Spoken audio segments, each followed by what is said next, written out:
ஏக இறைவனின் சாந்தியும் சமாதானமும் நம் அனைவரின் மீது உண்டாவதாக. எல்லா புகழும் இறைவன் ஒருவனுக்கே. நம்ம தொடர்ந்து நிலவரங்களை பார்த்துட்டு இருக்கோம். இன்னைக்கு வந்திருக்கக்கூடிய சில முக்கியமான தகவலை பார்க்கலாம். பார்த்தீங்கன்னா இப்போதைக்கு உலகமெங்கும் நிறைய இயற்கை பேரழிவுகள் நடந்துட்டு இருக்கு. அதுல இப்ப யூதர்களுக்கும் அமெரிக்கர்களுக்கும் அதிகமான பிரச்சனைகள் வந்து கொண்டிருக்குது. இன்னைக்கு அதை பத்தி பார்த்தீங்கன்னா ஜப்பான் சைட்ல இருந்தே ஒரு தகவல்லாம் வந்திருக்கு.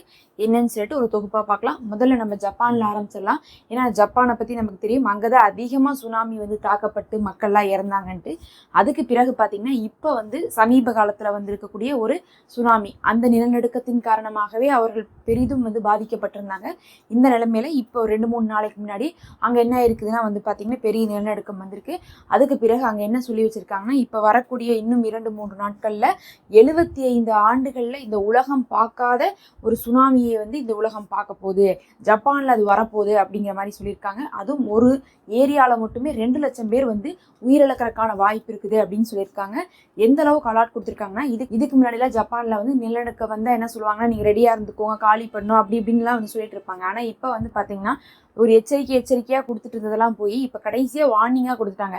2 லட்சம் பேர் உயிரிழந்துருவீங்க, அதனால எந்த நேரமா இருந்தாலும் நீங்க என்ன பண்ண வேண்டியது இருக்கும், நாங்க அறிவிப்பு கொடுத்து ஒரு 10 நிமிஷம் 1/4 மணி நேரத்துல அந்த இடத்த விட்டு வெளியே வர வேண்டியதா இருக்கும். ஏன்னா வரும்போதே என்ன ஆயிரும், இந்த தடவை ரொம்ப ஆக்ரோஷமா வந்துடும். அதனால நீங்க இப்பவே அந்த இடத்த விட்டு போயிருங்க.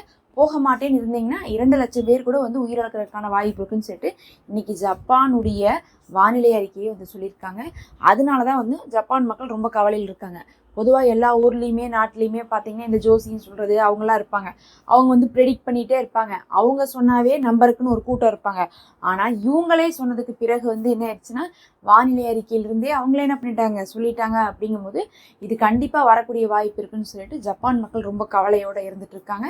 அங்கே பெரிய சுனாமி வரக்கு வாய்ப்பு இருக்குன்னு சொல்லியிருக்காங்க. ஒரு பக்கம் ஜப்பான்ல எப்படின்னா, இன்னொரு பக்கம் இப்போ நிலைமையே பார்த்தீங்கன்னா சவுதியில் பல இடங்கள் வெள்ளம் பூந்திருக்குது. கடுமையான வெள்ளம் இந்த வருடம் பார்த்தீங்கன்னா அப்படிலாம் பிச்சுக்கிட்டு போகுது, கதவெல்லாம் பிச்சுக்கிட்டு போகுது. இன்னைக்கு காட்டுறாங்க ஒரு மாலு, அந்த மாலுடைய கதவெல்லாம் உடஞ்சிருச்சு. ஒரு மாலுடைய கதவுங்கிறது எவ்வளோ பெருசாக இருக்கும், அதுவே உடஞ்சி தண்ணி புகுந்திருக்குன்னா யோசிச்சுக்கோங்க. அந்த அளவுக்கு வீதிகளில் தண்ணியோட தான் இருந்துட்டு இருக்கு இப்போ சவுதியுமே. இன்னொரு பக்கம் அமெரிக்காவில் இந்த ஒரு 2-3 மாசமாகவே நம்ம அப்பப்போ வெள்ள செய்திகள் கேள்விப்பட்டு இருக்கோம். இந்த ஜனவரி ஆரம்பிச்சிச்சு பாருங்க, இப்போ நமக்கு டிசம்பரே வந்துருச்சு. ஜனவரி ஆரம்பிச்சதுலேருந்து முதல் பனி கேள்விப்பட்டோம். அதுக்கப்புறம் பார்த்தீங்கன்னா அவர்களுக்கும் சுனாமி எச்சரிக்கையெல்லாம் கொடுத்துருந்தாங்க. அப்படியே மாற்றி பார்க்கும்போது வெள்ளமும் வந்துருந்துச்சு. அதுக்கப்புறம் எப்போ பார்த்தாலும் ஃப்ளைட் ஆக்சிடென்ட் நடந்துச்சு. அதுக்கப்புறம் பார்த்தீங்கன்னா கொஞ்சம் காட்டு தீலாம் கேள்விப்பட்டோம். எல்லாமே முடிச்சுட்டு இப்போ பார்த்தீங்கன்னா மறுபடியும் வெள்ளம் வந்திருக்குது. கனடாவுக்கும் இன்னும் அமெரிக்காவுக்கும் போகக்கூடிய ஒட்டுமொத்த பாதையும் இப்போது என்ன இருக்குது, செயலிழந்து கிடக்குதுன்னு சொல்கிறாங்க. அதாவது எந்த ரூட் வழியாகவுமே போக முடியாது, தரை வழியாகவும் போக முடியாது, நீர் வழியாகவும் போக முடியாது. அந்த அளவுக்கு பார்த்தீங்கன்னா கனடாவுக்கும் அமெரிக்காவுக்கான வழியே ஜாம் ஆயிருக்கிற அளவுக்கு இந்த தடவை வெள்ளம் வந்திருக்குது. அது மட்டும் இல்லாமல் அங்கேயும் என்ன ஆயிருக்குன்னா இப்போ நிலநடுக்கம் வந்திருக்குது. அப்படிங்கிறதுனால சுனாமி எச்சரிக்கைகள் சில பகுதிகளில் கொடுக்கப்பட்டிருக்கு, மெயினான ஏரியாவில் கொடுக்கப்படல. இருந்தாலும் பார்த்தீங்கன்னா அங்கே அதிகமாக வெள்ளம் தான் மெயினான ஏரியாவில் கொடுக்கப்பட்டிருக்கு. வாஷிங்டன்லேயே பார்த்தீங்கன்னா வெள்ளம் வந்திருக்குது.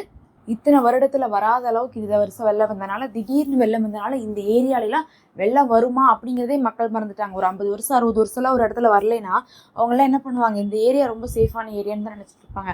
அதனால் அப்படிப்பட்ட ஏரியாவில் கூட இந்த தடவை வெள்ளம் எல்லாரும் வீட்டில் சிக்கியிருக்காங்க. அவங்களெல்லாம் மீட்டிருக்காங்க அமெரிக்காவில். இன்றைக்கி கூட பார்த்தீங்கன்னா ஹெலிகாப்டர் வச்சு மீட்டுட்டு இருக்கக்கூடிய காட்சிகள்லாம் வெளியே இருக்குது. பல இடங்களில் இயற்கை சீரழிவுகள் நடந்து கொண்டே தான் இருக்குது. ஏற்கனவே நம்ம சொல்லியிருந்தோம் ஒரு குறிப்பிட்ட நாட்களுக்கு முன்னாடி, சுனாமி அலை அப்படிங்கிறது அமெரிக்காவையும் தாக்க போகுது, அடுத்தது இஸ்ரேலையும் தாக்க போகுது. அதுக்காக இஸ்ரேல் என்ன பண்ண ஆரம்பிச்சிருக்காங்கன்னா, மிதக்கக்கூடிய ஒரு வீடுகள் மாதிரி தயாரிச்சுட்டு இருக்காங்க. அதாவது படகுல எப்படி நம்ம படகு மேலே ஏறி நம்ம டிராவல் பண்ணுவோமோ, அதுக்கு பதிலாக ஒரு கேப்சூல் மாதிரி தயார் பண்ணி அந்த கேப்சூலுக்குள்ள மக்கள் இந்த சுனாமி சமயத்தில் உள்ளே போய் இருக்கிற மாதிரியும், அந்த கேப்சூல் என்ன ஆகும்னா மிதக்க ஆரம்பிச்சிடும். அதே நேரத்தில் எவ்வளோ அலைகள் இருந்தாலும் சரி, அது க்ளோஸ்டாக இருந்துச்சுன்னா எப்படி நீர்மூழ்கி கப்பல்லாம் க்ளோஸ்டாக இருக்குமோ அந்த மாதிரி க்ளோஸ்டாக இருந்தால் மக்கள் சேஃபாக இருப்பாங்க அப்படிங்கிறதுக்கான ஒரு வேலையை எடுத்திருந்தாங்கன்னு சொல்லிட்டு தகவல்லாம் நியூஸ்ல வந்துருச்சு. இப்போ உலகம் எங்கும் பார்க்கும்போது இந்த மாதிரியான சுனாமி செய்திகள் வரும்போது எல்லாரும் அதை தான் பார்த்தீங்கன்னா ஒரு வழியாக எடுக்க வேண்டியது இருக்குது. அதை விட்டால் வேற எதுவும் மாற்று வழி யாருக்குமே இல்லை. இப்போ பார்த்தீங்கன்னா யூதர்கள் அதிகமாக இருக்கக்கூடிய அமெரிக்காவாகட்டும், இன்னும் பார்த்தீங்கன்னா யூதர்களுக்கு சப்போர்ட் பண்ணக்கூடிய நாடுகளுக்குமே பெரும் பிரச்சனையோட தான் இருந்திருக்காங்க. அது மட்டும் கிடையாது, உலகத்துல பேரழிவுகள் நடக்கக்கூடியதாக இனி வரக்கூடிய காலகட்டம் இருக்கும் அப்படிங்கிறதை தெரிஞ்சு கொள்ள முடியுது. இன்னைக்கு காசால கூட பார்த்தீங்கன்னா கடுமையான வெள்ளத்துல மக்கள் கஷ்டப்பட்டுட்டு தான் இருக்கிறாங்க.